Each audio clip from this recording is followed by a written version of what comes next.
formado por un carbono alfa que va a estar unido a un grupo amino, a un grupo carboxilo, a un hidrógeno, y lo que va a diferenciar a cada uno de los aminoácidos, que va a ser la cadena lateral, o tipo R. Eso es lo que va a diferenciar a los 20 aminoácidos que conocemos. Los demás componentes son lo que hace que ellos sean aminoácidos. Entonces son fuentes de carbono, como ven, que siempre van a tener como mínimo un grupo amino unido a esa estructura. Entonces pensemos un poco en de qué manera esas proteínas pueden brindarnos esos aminoácidos libres y cómo esos aminoácidos en qué situaciones podrían contribuir energéticamente, porque también son fuente de carbono. Entonces, en nosotros va a depender mucho de las circunstancias, porque acuérdense que nuestra principal fuente energética son los carbohidratos y en segunda instancia por ahí las grasas. Pero los aminoácidos no son una fuente pues, energética enorme. ¿Ya? ¿Cuándo hay esas circunstancias? Durante el recambio. ¿Y qué es el recambio? El recambio es como las proteínas que funcionan, que tenemos en nuestro sistema, que efectúan esas funciones, ellas van a tener momentos en los cuales se tienen que degradar. La proteína no va a durar para siempre, la proteína se daña, la proteína queda mal plegada, o la proteína necesariamente tiene que durar cierto tiempo. ¿Por qué? Porque tiene que cumplir la función y ya, fin, apagar esa función. De ahí que el recambio sea una constante en nosotros y sea muy importante, porque va a permitir que parte de eso que se está degradando pueda ser reciclado para procesos biosintéticos o para otras cosas que se necesitan de esos aminoácidos, pero también parte de ellos puedan entrar a oxidación, es decir, las fuentes de carbono que se liberan puedan ser utilizadas en oxidación. ¿Hasta ahí me siguen? ¿O no? Aminoácidos no es sencillo, les cuento, no es lineal, o sea, es súper modulable. Entonces, si habían preguntas, múltiples preguntas para carbohidratos, para este hay millones de billones y trillones de posibilidades.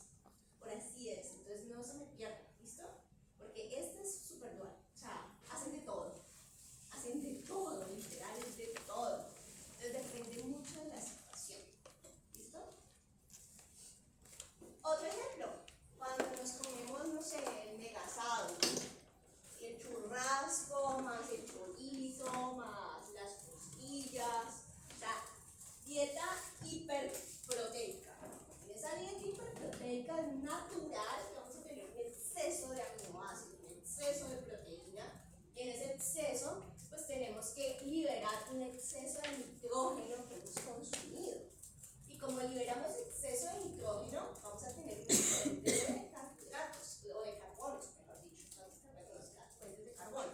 Fuentes de carbono que naturalmente el cuerpo puede utilizar en su ciclo de Krebs, y dependiendo del estado energético, o los va a oxidar o los va a convertir en fuentes biosintéticas. Entonces ahí de eso va a depender de cada uno, de qué tan quieto esté, en cuánto comió de más de proteína. El otro estado en el que nosotros tenemos esto es inanición o ya patológicamente una diabetes mellitus no controlada. ¿Sí? Porque la diabetes mellitus no controlada es casi que un poquito similar a lo que sería un ayuno para nosotros. Entonces, en un ayuno prolongado, ¿qué va a pasar? Empezamos a utilizar fuentes de carbono que no son carbohidratos, porque los niveles de glucosa los tenemos bajos, entonces hay que comenzar a biosintetizar la glucosa, necesitamos esas fuentes, y ahí es donde los aminoácidos, las proteínas van a entrar a ser usadas como combustibles, no tanto porque haya un exceso, no, sino porque realmente es lo que hay para poder tener esa parte de cuerpo. ¿Listo? Entonces, tres escenarios, uno muy constante, otro dependiendo, igual que el 2 y el 3. ¿Listo? El más constante es este de acá. Primero, eso sí, sea como sea, siempre lo tenemos. ¿Listo? Miremos esa vista, hagamos esa vista general en esos procesos. ¿Listo? Si es por el recambio, que es lo que nos vamos a concentrar inmediatamente, esa proteína intracelular que se está degradando va a liberar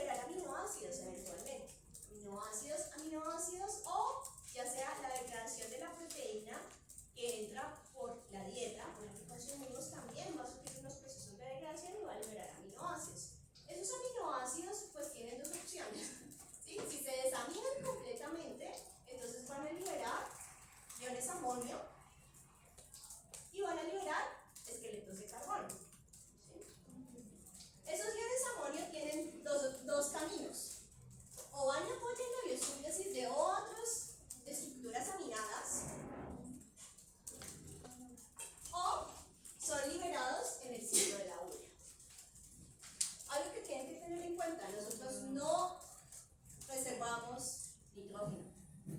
O sea, no podemos almacenar exceso de nitrógeno porque nos mata, literal, nos intoxica. Entonces, por eso, entonces piensen en todas las veces que van al baño. Todas las veces que van al baño están liberando urea. Estamos liberando nitrógeno para no intoxicarnos. Entonces, pues el proceso es bastante constante, o sea, no es tan. Ya energéticamente, de pronto no tanto, pero pues. ¿Listo? Con los esqueletos de carbono, entonces, esos alfa-cetoácidos pueden ingresar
a consumir ATP en el proceso. Hasta ahí, entonces miren cómo la está enganchando, ¿vale? ¿Dudas, preguntas hasta ahí? Pues la necesita enganchar y la necesita enganchar a través de este. ¿Cómo lo hace? Entonces en esto participan 3 enzimas diferentes. 3 enzimas diferentes. La 1, la 2 y la 3. ¿Vale? Ahí para que no nos quedemos como hacer otra vez. La 1 es importante porque miren qué reacción está catalizando, o sea, está haciéndolo en varias partes, ¿no? Lo primero es que esta es la ubiquitina libre con su extremo carboxilo libre, y aquí el ATP, que es el otro sustrato, de ahí vamos a transferirle AMP a ese carbono. Entonces, la primera parte que cataliza la enzima 1 es transferirle AMP del ATP a la ubiquitina. ¿Listo? Este es el primer intermediario que se forma. Un intermediario de alta energía que es necesario para acoplar la transferencia ahora de la ubiquitina a un residuo de cisteína, porque tenemos el azufre, formando un enlace iónico. Cada vez que ves carbono S, es un enlace iónico. ¿Listo? Y entonces, listo. La primera parte de la reacción, o lo que catalizó E1, se cumplió, que era enganchar la ubiquitina. Y para eso, por eso consume ATP en el proceso, para hacerlo posible. ¿Listo? Esta E1 en general no varía casi nada, como es la misma para todos, es la misma enzima, ultra conservada, no necesita variar, porque realmente si la ubiquitina está muy conservada, pues E1 también está muy conservada, porque ella necesita reconocer muy bien. Entonces, ¿cuál es su rol con E2? E2 es la que le va a recibir ahora la ubiquitina a E1. Y lo que están haciendo acá es una transferencia. Básicamente necesita haberla enganchado con este enlace estiol para volverla a enganchar a otro residuo de cisteína, pero ahora de la enzima 2, y formar el mismo enlace estiol. O sea, se la pasó. ¿Sí? Él la recibía él la tenía enganchada con una cisteína y la otra se la transfiere a otra cisteína. Cambió de enzima, básicamente, nada más, pero sigue enganchada por el mismo tipo de enlace. ¿Sí? ¿Por qué es importante que haga eso? Uno lo ve como medio bobada, ¿no? ¿Y por qué lo hace? Porque resulta que aquí vemos la mega niña diferente, que es la enzima 3. La enzima 3 va a ser muy importante y esta sí va a variar un montón. De esta sí vamos a tener un montón de versiones. Porque resulta que ella es la que va a ser encargada, por un lado, de reconocer a la enzima 2 que lleva la ubiquitina, ¿no? Entonces, esta sí va a tener un poquito más de variación con respecto a 1. 1 no varía, la 1 se encarga de enganchar la ubiquitina, y ese es su rol, y luego se la pasa a 2. Pero 2 puede variar un poquito conforme la variación de 3. ¿Por qué? Porque 3 tiene no solamente que reconocer a E2 ubiquitinada, sino también a la proteína blanca. Y esas proteínas cambian. Esas proteínas van a ser diferentes. ¿Sí me entienden? O sea, la variación de E3 es mucho más alta porque este target va a variar. No es lo mismo la ferritina, a la hemoglobina, sí, o sea, no va a ser lo mismo. Entonces, de ahí que las E3 sean las más variables en este sistema. Y además, como ellas varían, obviamente E2 como que puede engancharse con varias, sí, pero igual, una que está reconociendo proteínas tan diferentes, pues entonces ella también le toca asumir diferencias porque la E3 va a tener ciertas diferencias. ¿Sí me entienden el orden de variabilidad que hay? Primera parte no varía.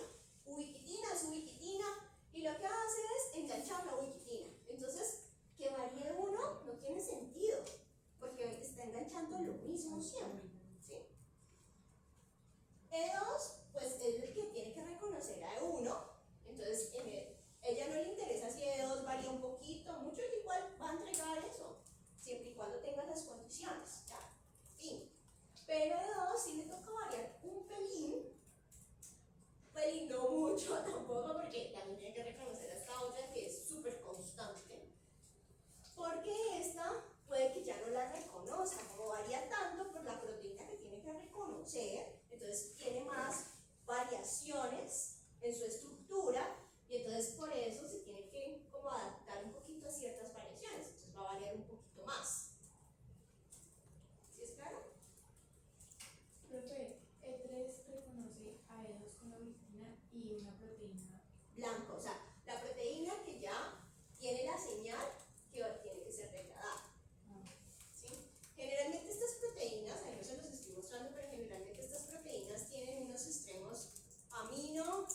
montón de subunidades las que tiene cada pedazo.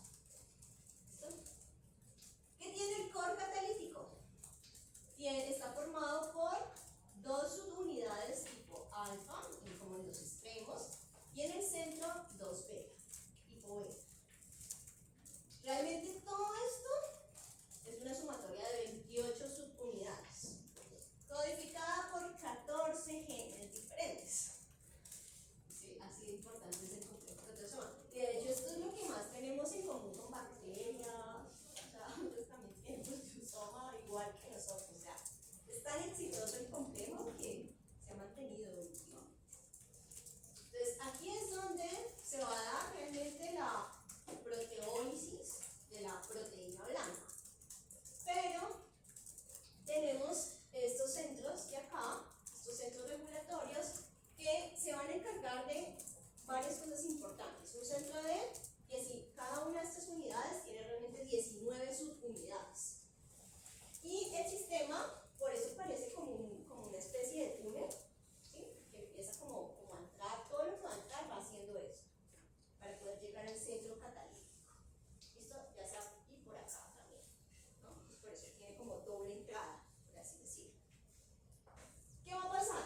Estas unidades de acá son las que tienen los sitios de reconocimiento a las proteínas ubiquitinadas. Pues realmente son ellas las que se encargan de abrirle, o sea, de darle la entrada al proteosoma a esas proteínas ubiquitinadas. ¿Qué va a pasar con esas? Ahí ella tiene una actividad isopeptidasa, es decir, que nos va a romper el enlace que se creó durante la conjugación. Rompe ese enlace, y cuando se rompe ese enlace, también genera cambios conformacionales dentro de la unidad. ¿Y qué hace eso? Que la proteína comience a desplegarse. Y cuando se comienza a desplegar, también es más fácil que vaya deslizándose hacia el core catalítico. ¿Sí? ¿De nuevo? Entonces, mira que estos son extremos, ¿cierto? Entonces, en estos extremos es donde va a haber los sitios de reconocimiento para las proteínas ubiquitinadas. Básicamente para la ubiquitina que lleve pues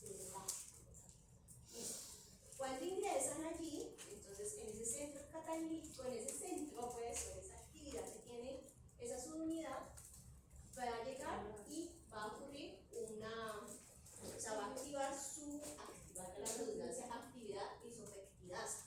O sea, que rompe el enlace isopeptídico que habíamos construido con la conjugación. Entonces, te libera la ubiquitina y la proteína. Y ahora sí quedan desenganchadas, pero están aquí adentro. Cuando ocurre eso, como se liberan en forma de productos, obviamente eso no es como inerte para la proteína, para todo el complejo. Empieza a generar cambios conformacionales que inducen a que la proteína, que viene así, súper plegada, 3D, 2D, la proteína comience a desplegarse, ¿verdad? Como en su formación lineal. Pero los cambios conformacionales son del complejo de la proteína en sí. Son del complejo, o sea, cuando ya cesa, o sea, cuando la actividad isopeptidasa, o sea, es como cambios, ¿no? Cuando ocurre eso, genera cambios por los productos que libera e induce esos cambios a la proteína. Porque eso es lo que va a permitir que la proteína, porque la proteína sí es como una piedra para el sistema de túnel que les estoy diciendo que tiene acá. Entonces, cuando ocurre eso, es como generar una presión para empezar a forzar que ella se despliegue y que dé su configuración de estructura primaria de la proteína, que es mucho más fácil que pase, que se deslice hasta el core catalítico. Eso es lo que hace esos cambios que están ocurriendo, digamos, en estas dos primeras reacciones: reconocerla, romper el enlace y generar esos cambios para que ya cambie esa configuración. ¿Sí? ¿Bien? O sea, la proteína que vamos a descubrir se linealiza, por así decirlo. Hay que romperla porque si no sería una estructura muy difícil que lograra pasar de esta parte hacia el core catalítico. Y también para el core catalítico va a ser muy difícil, imagínate la enzima tratando de entrar a romper el enlace peptídico cuando tiene pues ese montón de enlaces, esa maraña de enlaces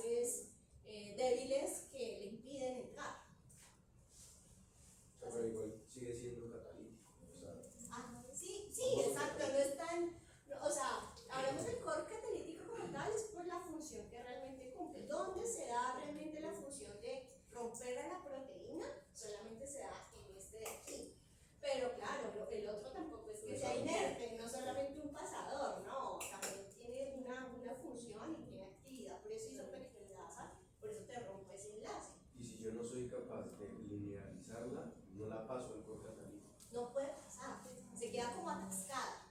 Es como si se quedara atascada, es como pasar por un tunelcito, una piedra, muy difícil. Y además, y así sea la piedra chiquita y como que te pasó, va a ser muy complicado para que este pueda sacarla, pueda romperla bien. Va a ser complicado. Entonces no va a ser muy eficiente y entonces tampoco va a quedar ahí atascada parte de la proteína.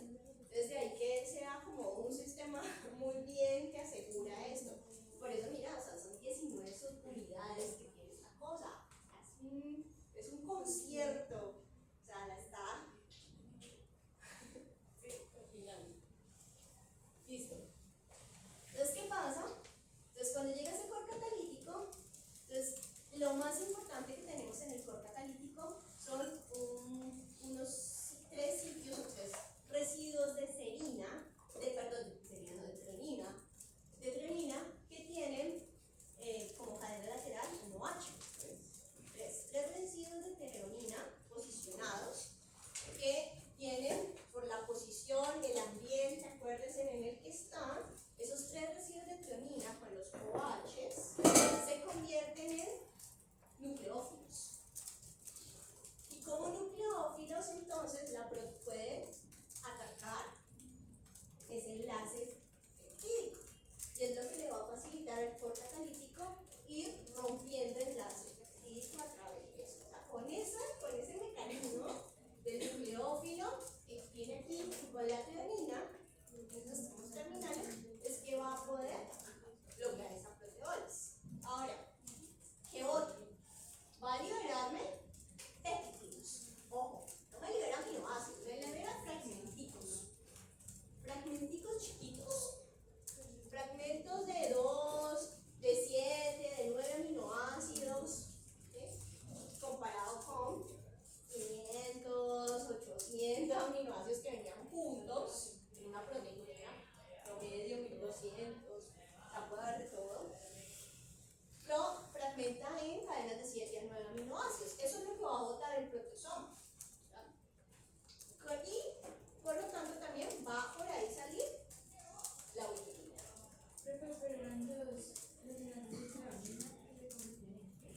No, es que la treonina está aquí.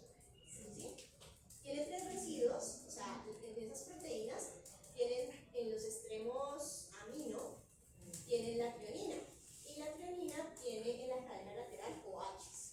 Por la posición en la que están, en ese ambiente enzimático en el que están, ellos se vuelven nucleófilos por el oxígeno. Entonces el oxígeno está actuando como un nucleófilo frente al enlace peptídico. Por eso es que logra romper. Entonces salen estos fragmenticos. ¿Y qué va a pasar con estos fragmenticos? Las enzimas proteolíticas en el citoplasma las pueden terminar de romper y liberar los aminoácidos, ¿cierto? En algunos casos también estos fragmentos los usan para biosíntesis. Entonces, por ejemplo, en muchos fármacos, por ejemplo las bacterias sobre todo, pero que nuestra mayor despensa de antibióticos son las bacterias. Realmente, los macrólidos, todos estos fármacos que se utilizan se generan por vías biosintéticas bacterianas que usan estos péptidos no ribosomales. ¿Y qué son péptidos no ribosomales? Pues los péptidos que derivan del sistema del proteasoma, o sea, reciclan, son unas duras, porque con eso construyen sus antibióticos para pelear contra otras bacterias.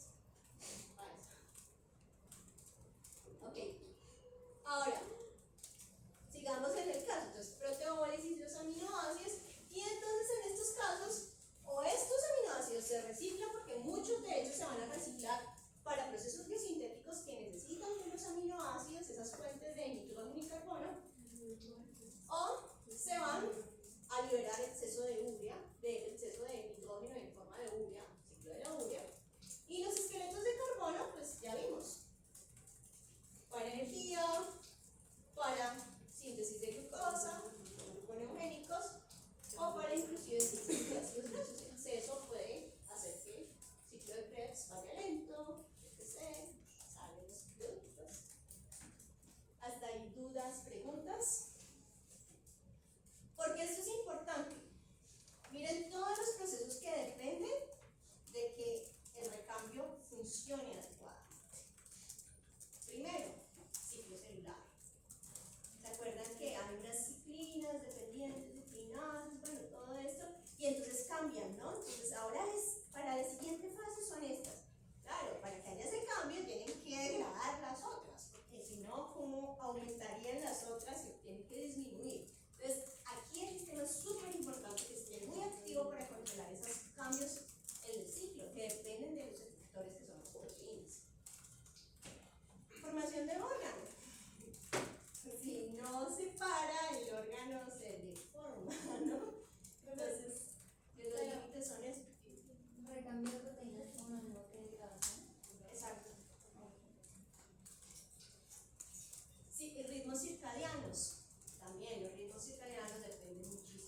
hora de